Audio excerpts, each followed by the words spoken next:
চলো আমরা বরঞ্চ পরবর্তী অনুষ্ঠানের দিকেই এগোই এবার। আচ্ছা, গান তো হলো, নাটকও হলো, তবে কি এবারে একটু নাচ দেখবো আমরা? নাচ? না না না, ওটা বরং আর একটু পরের জন্য তোলা থাক। আমাদের বকবকানিতে যখন সবাই প্রচন্ড বিরক্ত হয়ে উঠবে, তখন বরং চাঙ্গা করার টোটকা হিসেবে আমরা নাচটাকে ব্যবহার করব। আমরা বরঞ্চ এবার কিছুটা শুনি। বেশ, তাহলে এখন বরং আমরা একটা শ্রুতি নাটকই শুনি। মঞ্চে ডাকবো কাকলি কাকিমাকে। নমস্কার। আজকে শ্রাব্যনাট্য বাতি। ও মা, দেখো কি সুন্দর চাঁদ উঠেছে, একবারে পূর্ণ চন্দ্র। ও আজ তো দোল পূর্ণিমা, তাই সন্ধেবেলা আকাশ একবারে আলোয় ঝলমল করছে। আজকাল যে কি হয়েছে আমার কোনো কথাই মনে রাখতে পারি না। বুড়ো হয়েছে বলে কি জানি, হবে হয়তো। সব সময় মনে হয় কিছু একটা বলার ছিল, কিন্তু বলা হলো না। ও হ্যাঁ, এইবার মনে পড়েছে। সকালবেলায় ঘুম ভাঙতেই রাস্তায় হইচই হচ্ছে, শুনতে পেয়েছিলাম। জানলা দিয়ে দেখলাম ছোট ছোট বাচ্চারা রং বেলুন ছুঁড়ে ছুঁড়ে মারছে আর বলছে হোলি হে, হোলি হে। কি ভালোই যে লাগছিল, মনে হচ্ছিল ছুটে চলে যাই রাস্তায়, ওদের সঙ্গে আমিও রং খেলি, আমিও বলি হোলি হে। এখন সন্ধে হয়ে গেছে, আমি আমার ছাদের ঘরে খাটে বসে জানলা দিয়ে আকাশ দেখছি। আকাশ বলা ভুল, আমি চাঁদ দেখছি একা। হঠাৎ মনে হলো আমরা হনিমুন করতে পুরী গিয়েছিলাম না, তখন তো দোল পূর্ণিমা ছিল। তুমি তো কিছুতেই যাবে না, কারণ তোমার লজ্জা করছিল। কেন? না, বাবা মাকে একা রেখে আমরা বেরিয়ে যাব না। বাবা না, আমার বড্ড লজ্জা করছে গো। বহু কষ্টে তোমায় রাজি করিয়েছিলাম। পুরীতে যেদিন পৌঁছালাম তার পরের দিনই ছিল দোল। সন্ধেবেলা তুমি আর আমি হাত ধরাধরি করে বালির ওপর গিয়ে বসেছিলাম। সামনে মহাসমুদ্র আর মাথার উপর পূর্ণ চন্দ্র। দুজনে এক দৃষ্টে আকাশের দিকে তাকিয়ে বসেছিলাম। তুমি এক সেকেন্ডের জন্য আমার হাতটা ছাড়োনি। হঠাৎ তোমার মুখের দিকে তাকিয়ে দেখি তোমার চোখ দিয়ে টপ টপ করে জল পড়ছে। আমি তো অবাক, এ আবার কি? কত কষ্ট করে রাজি করে হানিমুনে নিয়ে এলাম, আর তুমি এখন সমুদ্রের পাড়ে বসে চাঁদ দেখতে দেখতে কাঁদছো। এটা কি ঠিক? যখন তোমায় জিজ্ঞেস করলাম কেন কাঁদছো, তুমি বললে এখানে আমার বাবা থাকলে কি ভালো লাগতো, তাই না? বাবার জন্য খুব মন খারাপ করছে গো। বলেই আমার কোলের ভিতর মুখ লুকিয়ে কাঁদতে লাগলে। আমি অবাক হয়ে গেলাম, মনে মনে বললাম, এত ভালোবাসো তুমি তোমার বাবাকে, এত ভালোবাসো তুমি রমা? দেখো, আমাদের যখন ছেলে হবে তখন সেও তোমার মতো ভালোবাসবে তার বাবাকে, ঠিক ভালোবাসবে। আজ দোল পূর্ণিমা, এই অভাবনীয় সৌন্দর্য আমি প্রত্যক্ষ করছি। আমার ছাদের ঘরে খাটের উপর বসে চাঁদ দেখছি একা, একদম একা। নিচে আওয়াজ পাচ্ছি অনেক লোকজনের, সব খোকনের কাছে এসেছে। আমাদের বাড়িতে দোলেতে চিরদিনই অনেক লোকজন আসে, খুব খাওয়া দাওয়া হয়। আজও তাই হবে নিশ্চয়ই। মাংস রান্না হচ্ছে, গন্ধ পাচ্ছি। নিচে ওরা সবাই খুব আনন্দ করছে, গান বাজনা হচ্ছে, খুব আনন্দ করছে, ওরা খুব আনন্দ করছে সবাই একসঙ্গে। আমি চুপি চুপি বলি, খোকন একবার উপরে আসবি? তোর বাবা একা একা বসে আছে ছাদের ঘরে, একা একা দেখছি দোল পূর্ণিমার চাঁদ। খোকন একবার আমার কাছে এসে বস না বাবা।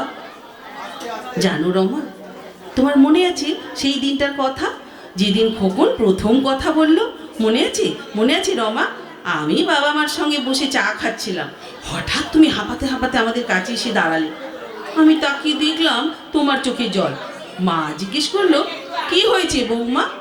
তুমি কাঁদতে কাঁদতে বললে, খোকা খোকা কথা বলেছে। বাবা বললে, কি বলেছে? মা মা বলেছে? তুমি বললে, না বাবা বাবা বলেছে। তোমার চোখে মুখে কি আনন্দ, কি ভালো যে লাগছিল। রাত্রিতে বিছানায় শুয়ে শুয়ে তুমি চুপি চুপি বলেছিলে, জানো খোকন প্রথম বাবা বলেছে বলে আমার যে কি আনন্দ হয়েছে না, তোমায় বুঝিয়ে বলতে পারবো না। শুনে আমার চোখে জল এলো, বুক তোলপাড়। লুকিয়ে লুকিয়ে কতবার যে শুনেছি বাবাটা, বারবার বলেছি, আবার বল খোকন, আবার বল বাবা, আবার বল। নিচে খোকনের গলার আওয়াজ পাচ্ছি। অনেক লোকজন এসেছে, সবাই একসঙ্গে কথা বলছে, গান গাইছে, হাসছে, সবাই আনন্দ করছে। আমার চেঁচিয়ে বলতে ইচ্ছা করছে, খোকন শুনতে পাচ্ছিস? একটি বার উপরে আসবি বাবা, একবার আমার কাছে এসে বসবি খোকন, একবার আমার হাতটা ধরে ডাকবি, বাবা বলে ডাকবি খোকন, ডাকবি। কিন্তু কিছুই বলতে পারি না। কি করে বলবো? দরজা যে তালা দেওয়া, পাছে আমি নিচে নেমে যাই, তাই ওরা বাইরে থেকে আমাকে ঘরের দরজায় তালা দিয়ে রাখে। আমি লোকজনের সামনে গেলে খোকনের খুব অপমান হয়, আমায় খোকন বলেছে, তাই তাই ওরা আমাকে ঘরে বন্ধ করে রাখে। সারা দিনে দুবার ওই মাত্র কাজের মেয়েটি আসে, যতক্ষণ ঘরে কাজ করে ততক্ষণ বক বক করে, কি জানি কি বলে, বুঝতেই পারি না। ঘর পরিষ্কার করে খাবার দিয়ে নিচে চলে যায়, আবারও তালা বন্ধ করে দিয়ে যায়। ওকে ছাড়া আর কাউকে দেখতে পাই না আমি। না খোকন, না তার বউ, না তার ছেলে, কাউকে কাউকে দেখতে পাই না আমি। তোমার মনে আছে রমা, আমাদের বিয়ের পর একদিন খুব বৃষ্টি হচ্ছিল। আমি তো চিরদিনই বৃষ্টিতে ভিজতে ভালোই বাসি। আমার খুব ইচ্ছে করছিল বৃষ্টিতে ভিজতে, অবশ্যই তোমাকে নিয়ে, কিন্তু তোমাকে বলার চান্সই পাচ্ছিলাম না। এদিকে বৃষ্টিও কমে আসছে, কি করি? এক ফাঁকে তোমাকে একা পেয়ে চুপি চুপি বললাম, রমা চলো না দুজনে ছাদে গিয়ে ভিজি, যাবে? চলো না। তুমি খানিকক্ষণ অবাক হয়ে আমার দিকে তাকিয়ে থাকলে, তারপর বললে, ছি, বাড়িতে বাবা মা আছেন না, ওনাদের সামনে দিয়ে আমি তোমার সঙ্গে ছাদে চলে যাব? এ মা, তুমি যে কি বলছো না, বলেই ছুটতে চলে গেলে ঘরে। কিন্তু সেদিন ইডেন গার্ডেনে যখন আকাশ ঘন কালো মেঘ দেখে তোমাকে খোকন বলেছিল, মা এখন কি বৃষ্টি হবে, তুমি ঠাকুরকে ডাকো না মা, যেন একটু জোরে জোরে বৃষ্টি হয় মা। আমি বলছিলাম, কেন রে খোকন, জোরে বৃষ্টিতে কি হবে? তখন খোকন বলল, বাহ, আমি আর মা ভিজবো না জোরে জোরে, আয় বৃষ্টি ঝেপে, বলবো তখন সবাই মিলে। আমি ভেবেছিলাম তুমি যাবে না, তোমার লজ্জা করবে, কিন্তু আমাকে অবাক করে দিয়ে খোকনের হাত ধরে তুমি ছোট্ট মাঠের মধ্যে চলে গিয়ে বৃষ্টিতে ভিজতে লাগলে। তখন তোমার একটুও লজ্জা করলো না, একটুও ভাবলে না, চিন্তা করলে না? কেন বলো তো? খোকন যে তোমার হাত ধরেছিল, তাই আমরা তিনজনে মিলে চেঁচিয়ে বলেছিলাম, আই বৃষ্টি ঝেপে, ধান দেবো মেপে। কি ভালোই যে লাগছিল।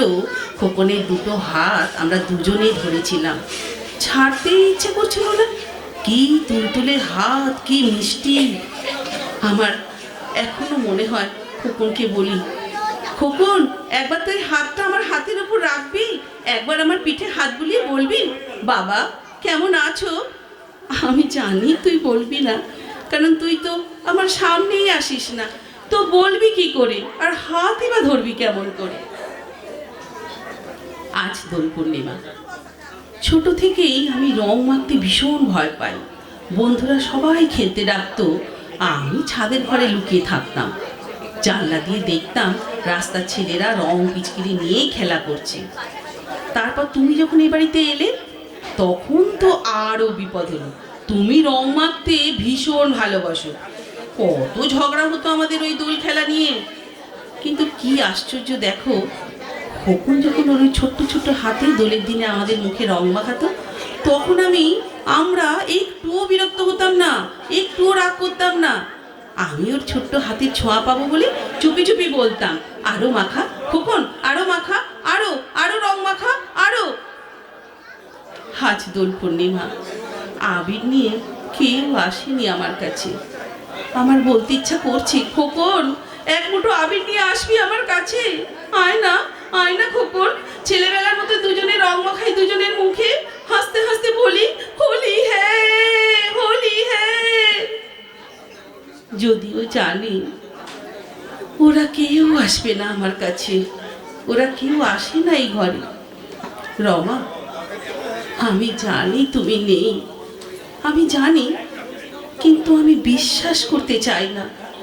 আমি মনে মনে ভেবে নিই তুমি এই ঘরেই আছো, আমার খাটের ওপাশটায়। একা একা আমি হাঁপিয়ে উঠি, তাই মনে মনে সর্বক্ষণ কথা বলে যাই তোমার সঙ্গে। মনে মনেই বলতে হয়, কারণ আমি তো আর কথা বলতে পারি না। যেদিন তুমি চলে গেলে, সেদিন ওরা যখন তোমায় নিয়ে বেরিয়ে গেল, তখনই আমি অজ্ঞান হয়ে পড়ে গিয়েছিলাম। যখন জ্ঞান এলো, তখন থেকে আমি এই ঘরে, এই ছাদের চিলেকোঠার ঘরে। ওরা আমাকে আমাদের দুজনের ঘরের দোতলা থেকে এখানে শিফট করে দিয়েছে চিরদিনের মতো। তুমি যেদিন চলে গেলে রমা, সেদিন থেকে ওরা কেউ আর আমার সঙ্গে কথা বলে না, দেখা করে না। সেদিন থেকে ওরা কেউ আমাকে বাবা বলে ডাকে না রমা। ওই ডাকটা এখন বড্ড সেকেলে হয়ে গেছে। ওরা জানো, ওরা এখন আমার একটা নতুন নাম দিয়েছে গো, বাতিল। রমা, আমি আমি বাতিল হয়ে গেলাম এই সংসারে।